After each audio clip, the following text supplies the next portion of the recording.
If you're a regular visitor to the FX Medicine website, you would have seen many of our great infographics.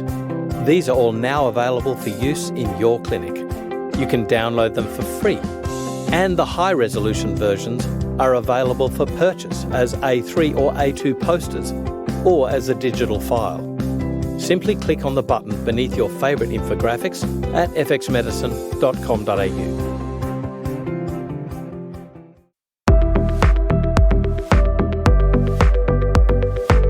Welcome to Epigenomics with Dr. Mark Donoghue, your gateway to genetics, research and technology in the field of personalised medicine.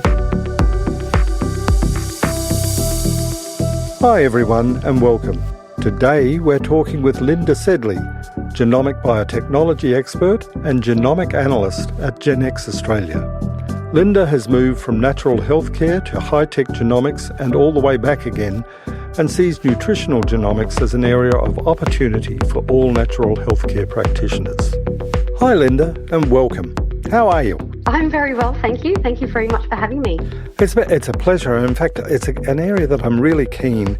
A lot of our listeners are practitioners. In fact, probably the majority are. And a lot of the natural therapists are in this area of change where we're taught natural therapies. I'm a doctor, but we're taught the natural therapies, and then a technology like genetics comes along, and it's a melding of those two, which can be a bugger of a thing to get right. So I'm really keen to take this kind of picture. I believe you've been through quite a bit in your development. Tell us a bit about your background, just about the past and how you've come to this area of melding genetics with natural therapies. Of course, yes. So I started my career in the pharmaceutical industry, and this was in my early 20s, and ended up getting quite ill, unfortunately. So, I was struck down with chronic fatigue syndrome, which pretty much had me out of action for almost 20 years. So throughout this time, I jumped from doctor to specialist to doctor, and I just couldn't find any definitive answers that were able to help me. So I took it upon myself to go and study nutritional and dietetic medicine, and got a degree in that. And I was extremely passionate. I always felt that it was my diet and lifestyle that influenced me to suddenly fall ill, at the age of 20. So that and working for pharma, I suppose. Oh, yes, and that too. It can be pretty intense.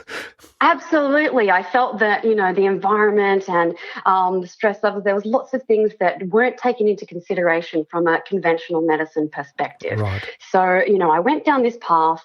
And, I tried and tested absolutely everything, all of the things that are normally recommended for these kind of conditions.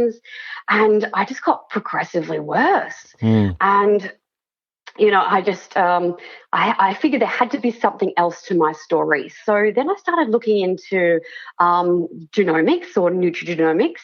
And, I found the concept of methylation extremely interesting. Interesting, isn't it? Yes. Yeah. And, I got really stuck into those pathways and modulation of those pathways. And then I got worse again. And I was like, why am I getting worse? I had to get to the bottom of these problems. So I started looking at the information that was provided regarding methylation. And I found lots of holes in the theories and in the concepts. So, I took it upon myself to jump ship again, go over to biomed, and that's where I got stuck into nutritional epigenetics. And, nutritional epigenetics is, epigenetics itself is a very new medicine. It is, however, isn't it? It's a very old concept. These concepts of epigenetics and nutritional epigenetics have been around since the 40s. So DNA methylation and histone methylation, have been around for a very, very long time. But, when the Human Genome Project was completed in 2003, all these genes and all these technologies got patented. So, we had no access to a lot of these things, and the epigenomics and the nutritional epigenomics kind of got forgotten about for some time. And we kind of got stuck into phenotyping and SNP analysis and all this kind of stuff.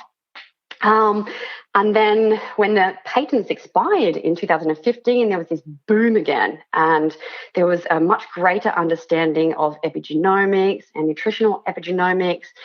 And, we're at the stage now where we're kind of ready to introduce this new form of medicine. However, a lot of what we know is backwards. So it's about leaving a lot of what I had learned behind and pretty much starting all over again, which is why I find that a lot of practitioners who are right into nutritional or nutrigenomics don't really share my optimism for a future of nutritional epigenomics for that reason. Yeah, the optimism, I do see that when you move from natural therapies, especially even in medicine, when you move into an area that's brand new, there's an overwhelm, a feeling that this is too much. How can we possibly integrate that? How can we bring it together? Yes. And yet, you go back a few thousand years in my field, medicine, Hippocrates was doing nutritional epigenetics, whether we think of it that way or not. The environment, the life, the diet, the water, the air, that these were the factors that created health or ill health. And the genome has not changed all that dramatically over that couple of thousand years. So it belonged in this field to begin with. Then we put the technology over the top of it, make it sound complicated. And I agree with you, lots and lots of practitioners lose their confidence about that. They think, oh, I've been bypassed by the new technology. And it's really important not to forget that people are still people, humans are still humans, and we're talking about how you can modify the environment to make the genetic structure that we inherit work for us. Absolutely, absolutely. So the word epigenetics has changed so much over the last 50 years. We once thought it was just an environmental influence that changes us out or genetic expression over the long term, but now we're learning that it's pretty instantaneous. Like you can change the expression of the genes right here, right now, depending on what your environment is. Yeah. So this is, huge, but absolutely, you're correct in saying that it's very daunting. I certainly felt that myself when I finally had all the answers that I needed. But where do you start? Like it is very, very complex. As much as it's complex to look at the time, now that I've got my head around it, I find it so much simpler in comparison to, what I have learned in the past, because, it's very, very straightforward once you kind of get your head around it. So I think it's very, very exciting, and I think it's a pretty amazing future for nutritional epigenomics or nutrition as a whole. I think it's very exciting. Well, tell us, you said it's very straightforward. It still, to me, doesn't seem that straightforward. How do you make sense of this, that a person has their 23,000 genes, they are your inheritance, whether they're expressed or not? It's almost like then a miracle happens. Some of them are, some of them are not. You get bad outcomes, you get good outcomes. How do we even start to think about it? You can't put 23,000 data points and 10,000 snips together in a clinical practice. How should we be thinking about the genetics that we inherit and the epigenetic expression of that? Is this part of what we've been doing right the way through natural therapy history, or is this something that gives us a new perspective, a new way of thinking of doing something about it? Yeah, so it's a very new way of thinking, but so let's go back to the SNPs and the phenotyping. Right. So we've got a very good understanding of whether you're a slow comped or a fast comped. Right. But we also now know that the epigenome is the control center of all of those SNPs. So it doesn't matter whether you have a fast comped or a slow comped. If that SNP isn't even active or that gene isn't even active in the first place. So it all comes back to how the genome is governed and how the genes are expressed. So we kind of need to take a step back a little bit and sort of look at the whole picture, look at what is governing the genome before we look at the SNPs themselves. So this is what makes it slightly simpler, because, there are only so many ways that the genome can express genes, and that's either on or off. So a lot of the time we're finding that most of our environment is hypermethylating as opposed to hypomethylating. Mm-hmm. So this means that a lot of the time our genes are actually turned off instead of turned on. So, it's a pretty simple fix. The idea is to turn the genes back on. So it comes down to what we know about the epigenome in each individual person. So each individual case is different. Everyone has a different set of snips and has a different way in which their genome operates those genes. Right. So to speak. So these are the protein-expressing genes. These are the ones that are actually capable of building the messenger RNA and going out and constructing proteins. So we're talking about those 23,000 roughly genes. Absolutely. So, when I say things that we've learned in the past need to be, we need to put those things aside and start all over again. I'll use a couple of examples. One of the examples is the MTHFR gene. Right. So, we all learned that if we had a pathogenic version of this gene, that we were essentially hypomethylating. Mm-hmm. So, we would bypass this particular gene and speed up that process, so we're increasing methylation. But when you look at it from a nutritional epigenetic perspective, we're finding that this particular gene is actually positively selected, which means that it has acquired this particular SNP to slow the process down. Right. Because there has been environmental influence of hypermethylation. So people who live at high altitudes, people who have exposed to lots of UV radiation, and even the American population too, who have lots of fortification in their foods, have more. There is a greater incidence of this particular type of SNP. Mm-hmm. So what is actually happening is we're bypassing this SNP, which is supposed to slow it down. We're increasing more methylation, and we're taking methylation to the next level, which is histone methylation and DNA methylation, which is essentially turning the MTHFR gene off, and then you're turning the methylation cycle off. And when they actually get relief from actually activation of genes. Okay. So you've got to understand that the MTHFR gene needs to be active. So we need to have active processes to increase the expression of this particular gene, just for the methylation cycle to function in itself. The SNPs are the naturally, evolutionarily selected variants. I mean, nature has an interest in a wide variety of possible responses rather than a monoculture. And so there are presumably the single base variants, the single amino acid variants, and those. There are changes that apparently worked to allow some groups to evolve with variations of the common or wild gene variety. And they must have had a benefit, or you would suspect that they would not have been perpetuated, that they would not have made it through in the evolutionary cycle. Yeah. So our body has this really innate, and our genome especially has this innate way of protecting us from our environment. And that's just evolution in itself. We acquire these minor changes in our genome just to adapt to our surrounding. And the MTHFR gene is one of those examples. And it's one of those things that really grunts my gears, because, it is such a huge part of nutritional epigenomics. However, what we know about it is somewhat backwards. When you say what we know is somewhat backwards, you're meaning that we're looking for a problem and then assuming that is a problem to be solved? Or what do you mean? We're looking at it backwards with the MTHFR, because it hopped on the radar. It's got an interesting, the way that you pronounce MTHFR often means something to people and they remember it. But it's only a variant of one pair of genes out of an entire spectrum, and we focused on that to an obsessive extent. Why should we have focused on that? Was it so big in, say, gene expression, switching on and off genes, methylating of histones? Was it such a big thing that it was an aha discovery, or is this just one of a whole line that we're picking up now that we've got the comps and we've got the whole genome?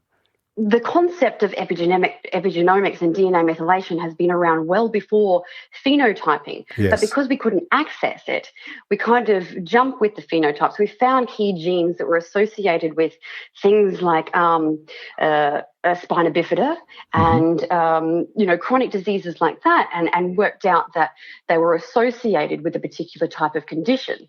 However, its association with condition doesn't necessarily mean that it needs more methylation. It's inactive. It means that there's probably a situation of hypermethylation that has acquired this gene, and that's the association. And that's what I mean by it being somewhat backwards, is because, we look at the methylation process and we go, why are we making these methyl groups? What is the process beyond the methylation one carbon cycle? And this is DNA methylation and histone methylation, which control absolutely everything. So if we increase that and we increase the methyl groups, then essentially we're turning off genes. We're creating what's called heterochromatin, which means the structure of the epigenome closes up so that no genes can be expressed in that particular region. So it changes the whole structure, the whole gene expression. When you look at all the different potential epigenetic marks, which are acetylation, phosphorylation, ubiquitination, there are so many of them that change in the way the genome behaves. Methylation would probably be the last one that we should have been focusing on, because that's the one that's turning off the genes, when essentially we want to turn them on. So, the methylation cycle has, say, 30 genes that we're focused on, for example. Each one of those genes needs to be turned on for the methylation cycle to work. But if we produce too many methyl groups, then we're actually turning these genes off through DNA methylation, which means other genes in other areas are actually being activated. Right, so you've got to take down the methyl groups to allow for the gene expression that you may want to see in a given individual, so that what you're really doing is allowing a process to occur by demethylating? Absolutely. So the many processes of our body, a lot of the cyclic ones, say the menstrual cycle and the circadian rhythm, all of these processes need a fluctuation of both methylation and acetylation, as well as phosphorylation and ubiquitination and citrullination. All of those post-translational modifications change the way our genes are expressed. But the problems arise if we have too much methylation and not enough acetylation. So, for example, we need acetylation to wake us up in the morning. We need activation of the clock gene that gets us out of bed and gets us motivated for the day, wakes us up with the sun. But if we're hypermethylated of an evening, we don't actually get that wake-up feeling. We don't get that jump out of bed full of energy feeling that we are supposed to get. And then we need to feel like we have to take more B vitamins to turn our methylation off, even though we think we're turning it on, to get that boost again in the morning. I know it sounds quite confusing to begin with, but the way I see it is, the way I try and explain it as simply as possible is that we need to have gene expression, and it's all about that fluctuation and when we should be taking methyls and when we should be acetylating and vice versa.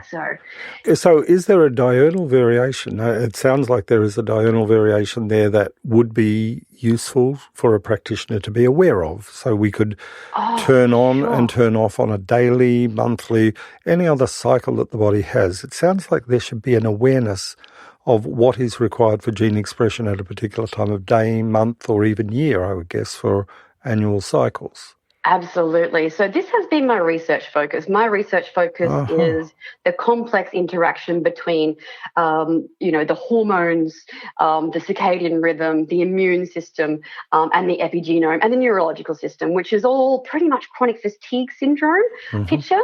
There is this very, very exciting pattern in post-translational modifications, which change the way each gene behaves throughout the menstrual cycle and throughout the circadian rhythm. So absolutely, yes. And I'm finding that with hypermethylation, or a lot of people who take B vitamins have the problems of, early morning fatigue, excessive day sleepiness and all that kind of stuff. And B vitamins are generally one of the first things you give to someone who has fatigue and circadian rhythm issues. However, that is not the way that may not be indicated. I would treat. No, I don't think so. No. As a practitioner, though, how can you pick one from another? So you've got patients or clients turning up saying, I'm tired in the mornings, I'm forever tired in the mornings, I've had my MTHFR done, I'm on a methylation treatment. Where do you take them from there? What happens? Yeah, so if they say that they are actually positive for a pathogenic MTHFR, I immediately think hypermethylation, right? Which is quite the opposite to what most practitioners would say. Okay. But I see that as an evolutionary exposure to hypermethylation and generally epigenetic inheritance from ancestors along that line. So that's probably the first sort of clue to a hypermethylated state. You are the ones that carry this epigenetic expression for a purpose rather than it's an accident that just happened to you badly. Correct, okay. Absolutely. Yeah, so I guess each individual case is different, which is why I'm a bit of an advocate for genomic sequencing or high-quality genomic sequencing, although it's in its infancy as far as cost goes. So since, the expiration of the patents, we had this boom in genomic sequencing. We can now afford to do it in our practice. We can afford to do it.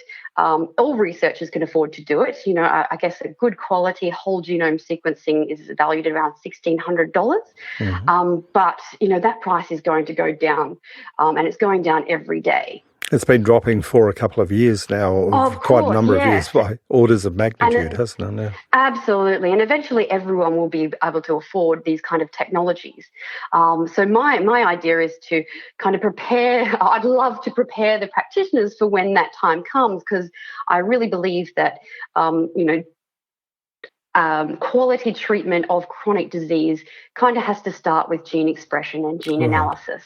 We can, I've used myself as a guinea pig, and I've tried and tested lots of different epigenetic modulation on myself. But, it's a lot more effective if you have a blueprint of what is actually happening in that person. You know where the trapdoors are.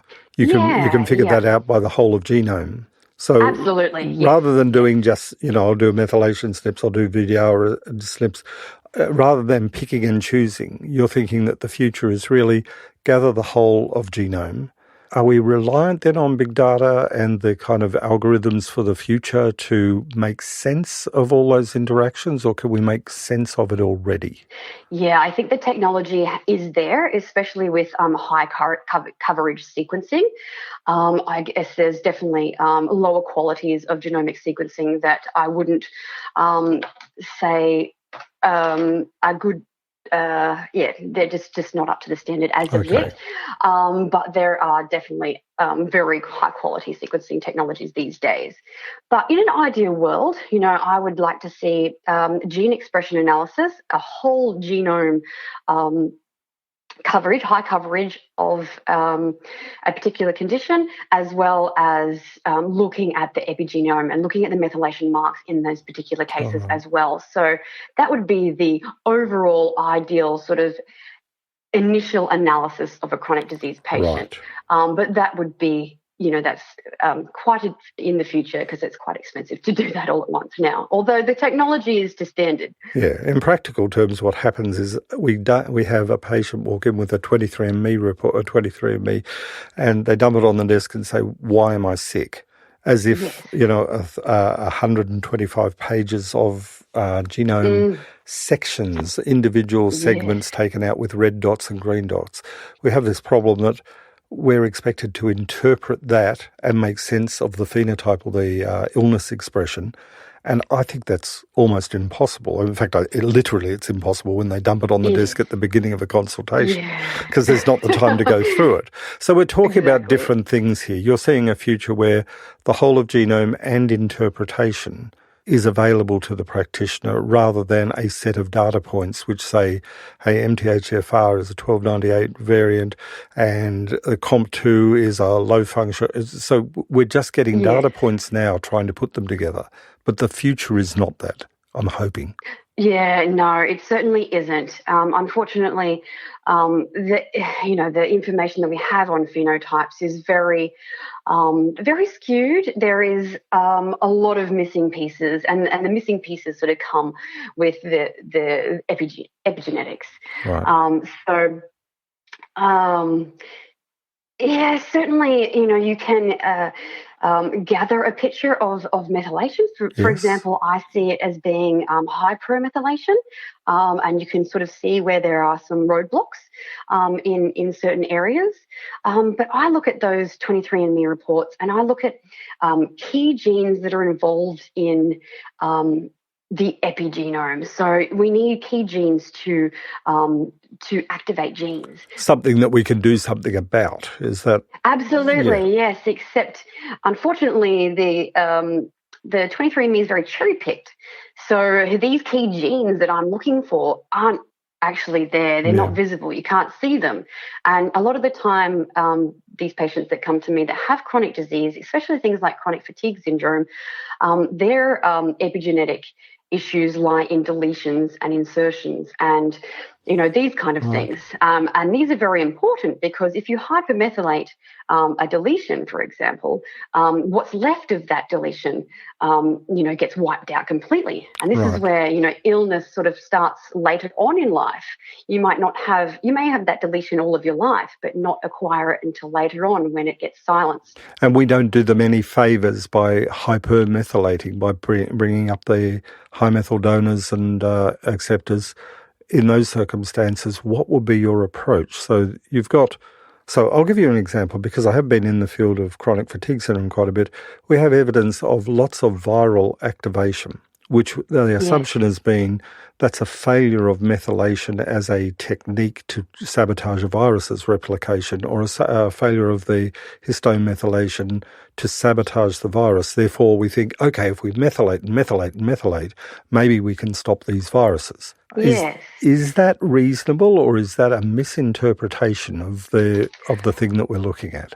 Well, I understand the concept, and I can see where you're coming from. However, a viral genome needs to have active gene expression for latency as well. Right. So, it's very important that you analyze every single genome in the virus, to determine, whether that person stays in latency or whether the virus is reactivated. Yeah.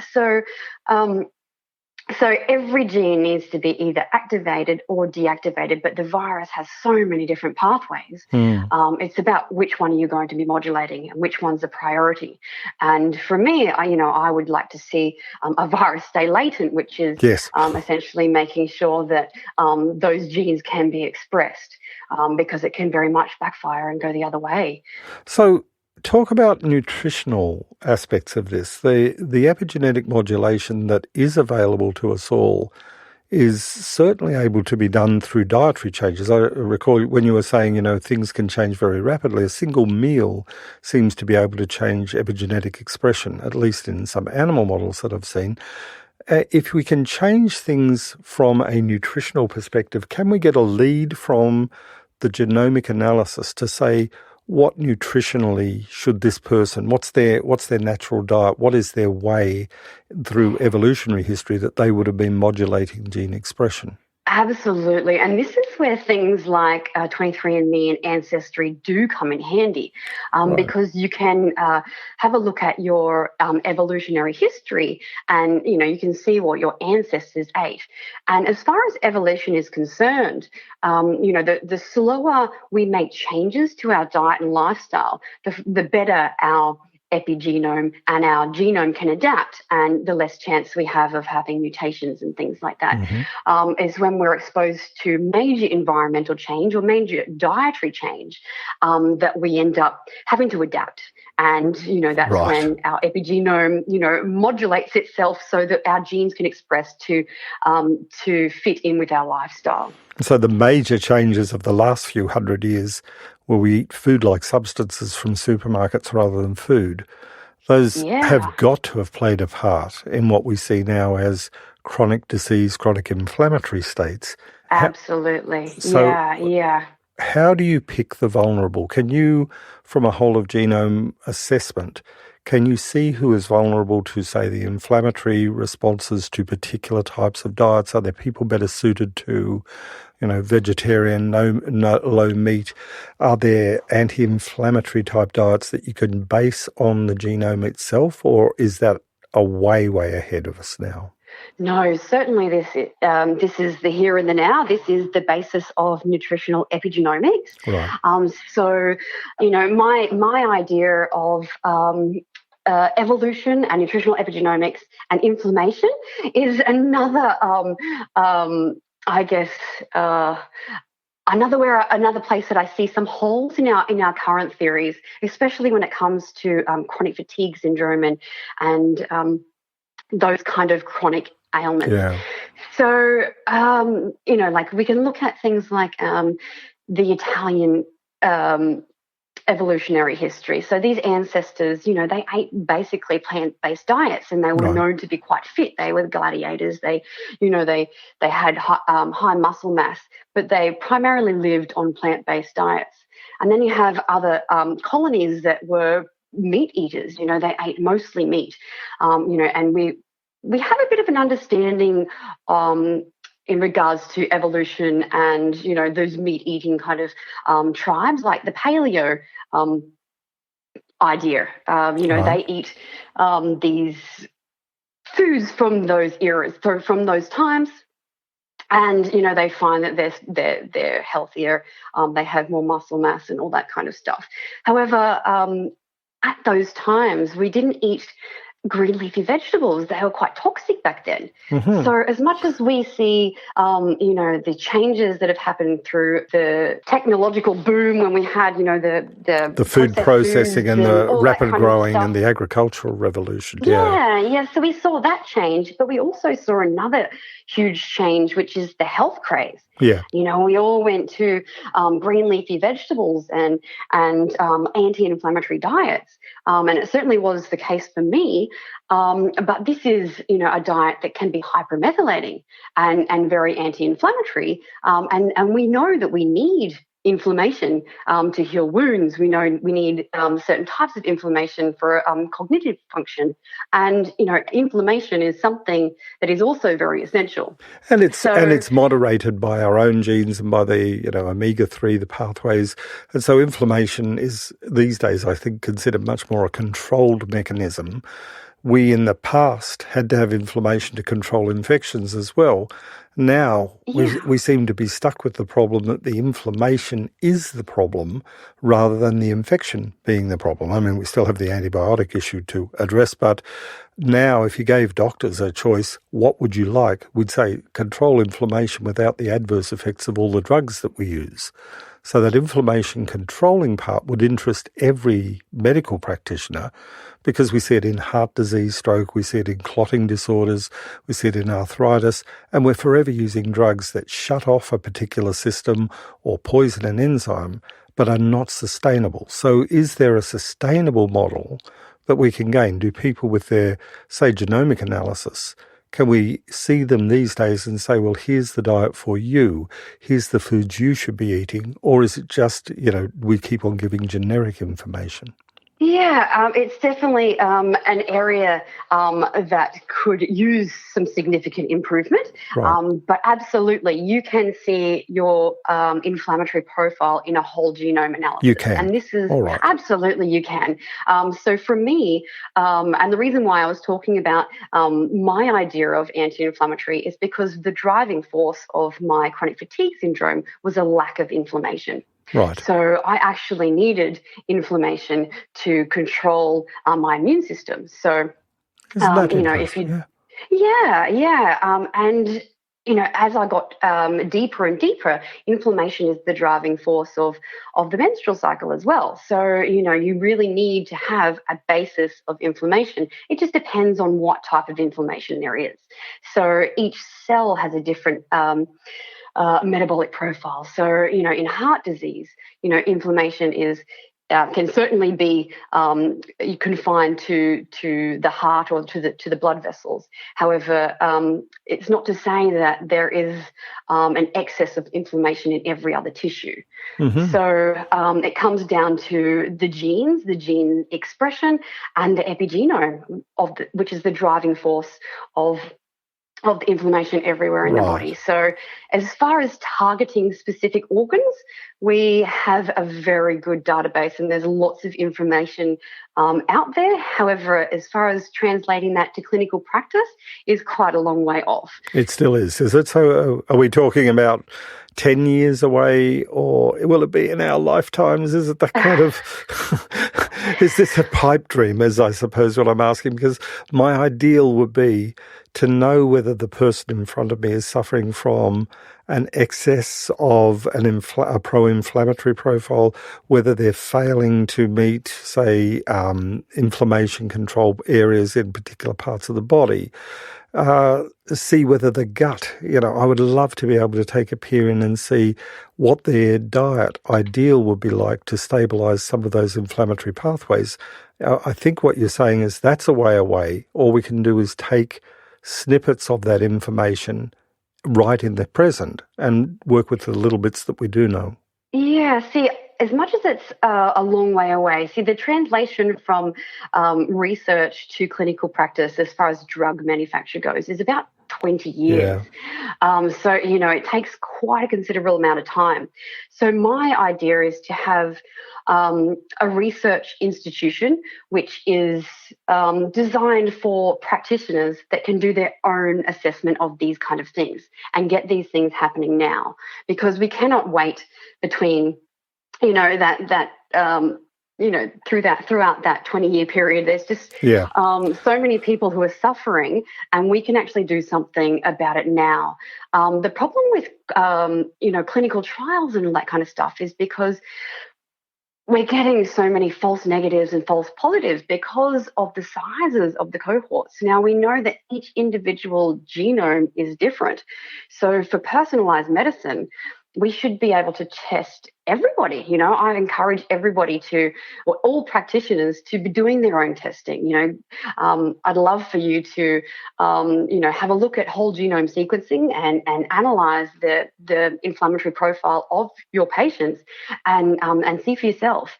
Because if we wait, we probably will never get there, because a lot of the researchers tend to get these postdoc positions and kind of get lost. More research is needed.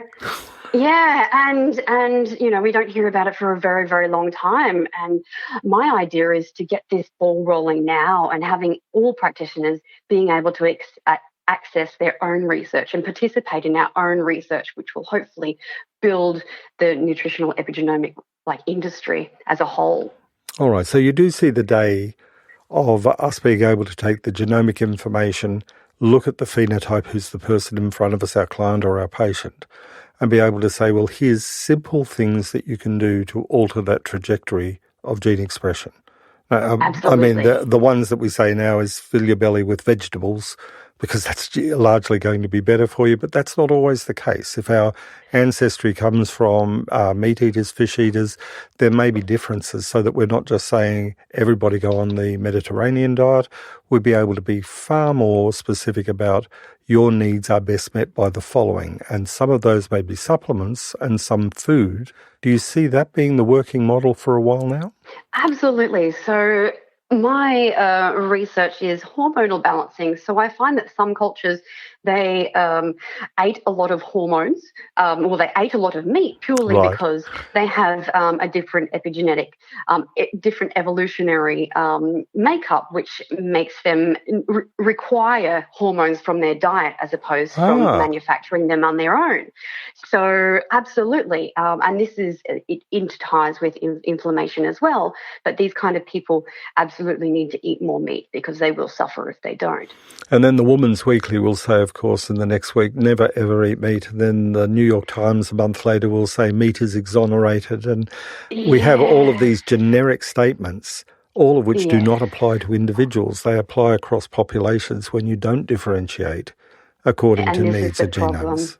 Yeah, and this is the problem that we're having. We really need to take an individual, personalised perspective for every single case, because evolution was there for a reason. We all come from different regions and ate different things, and we need to continue to do that if we want the Right. healthiest version of ourselves. So give me the practical example. A person turns up and asks your opinion. They do have, say, something simple like chronic fatigue syndrome. How do you even start that? Is the phenotype, is the person presenting to you an important part of that? Whether they're thin, they're tall, they're hypersensitive to sounds, noise, and the like. Are we making a mistake in clinical assessments where we don't really need to differentiate people that way? We do better in the genome? Or is the history, the family history, the physical examination, are those still important things in this world of genetics? Absolutely. I think you need to take everything into consideration. So, their ancestry certainly plays a part on their genetic susceptibility. Right. But as far as chronic fatigue syndrome goes, that's generally... I'm doing this for personal reasons, you understand. I would love to have a simple answer to a complex problem. So, as much as there are GWAS studies that have fine-tuned the key genes associated with chronic fatigue syndrome, it's very phenotypical. So they've kind of like honed in on a couple of key genes. However, these key genes are certainly modulated by the epigenome. Right. So from my experience, it was just a majorly hypermethylated area of my genome, which basically turned off all my essential inflammatory genes. Wow. So that is a simplified version. However, because there are, say, 30 genes associated with chronic fatigue syndrome, every single case is different, and the expression of each one of those genes will be different. So as much as I say, for me, it was a hypermethylation situation, it's not always going to be that case. There are certainly other variations of that.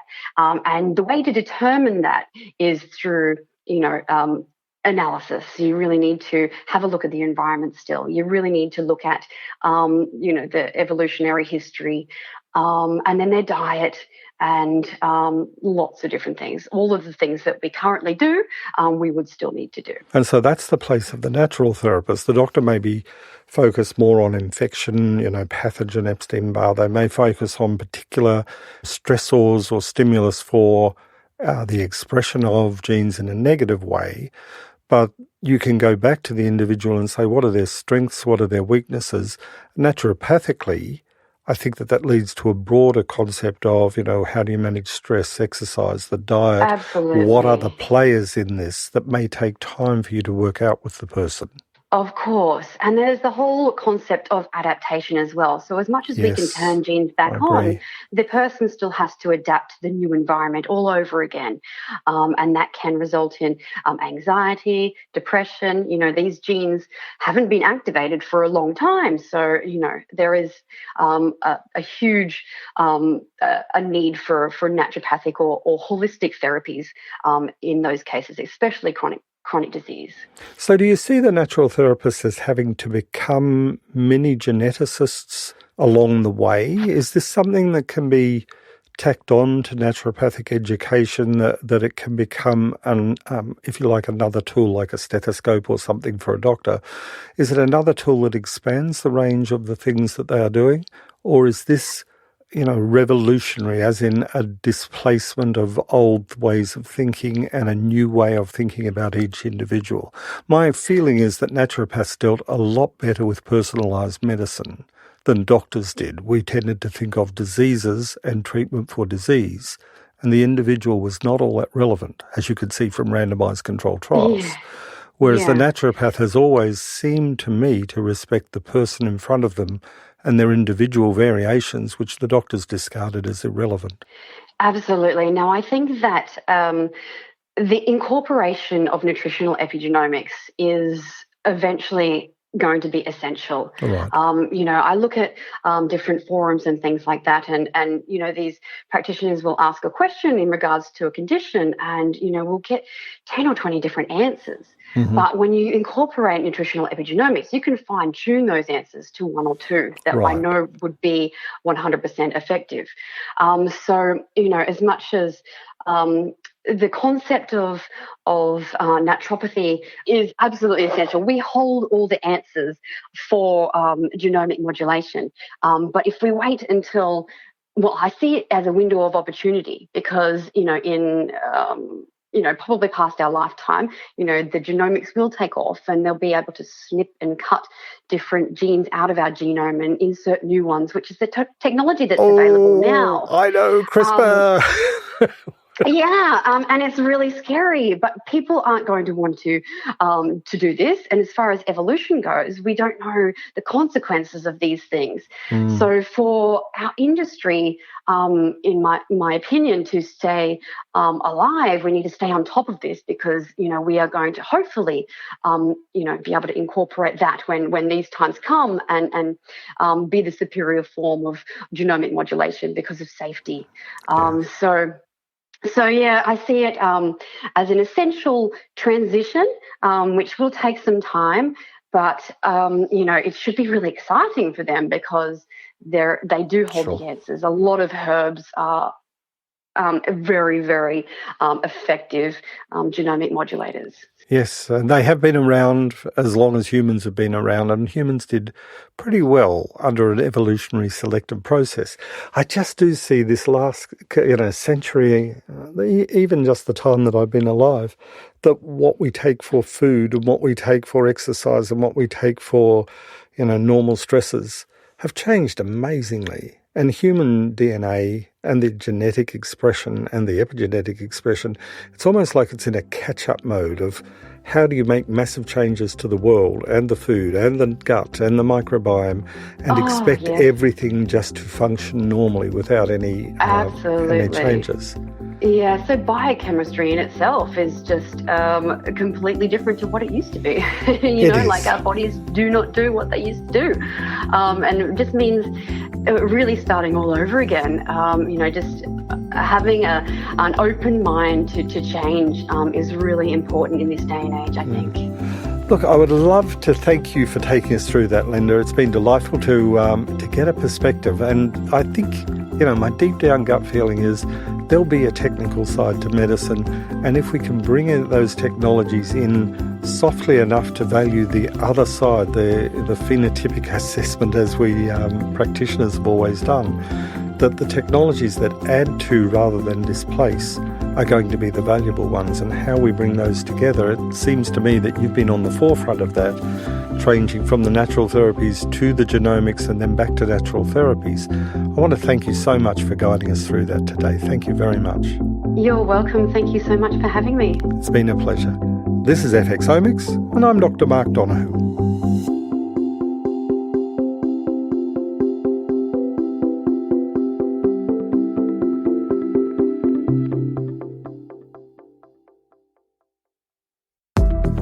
The age of personalised medicine has arrived. Be sure to check out our new FX Medicine podcast series, FXomics, with Dr. Mark Donohue, brought to you by Bioceuticals Clinical Services.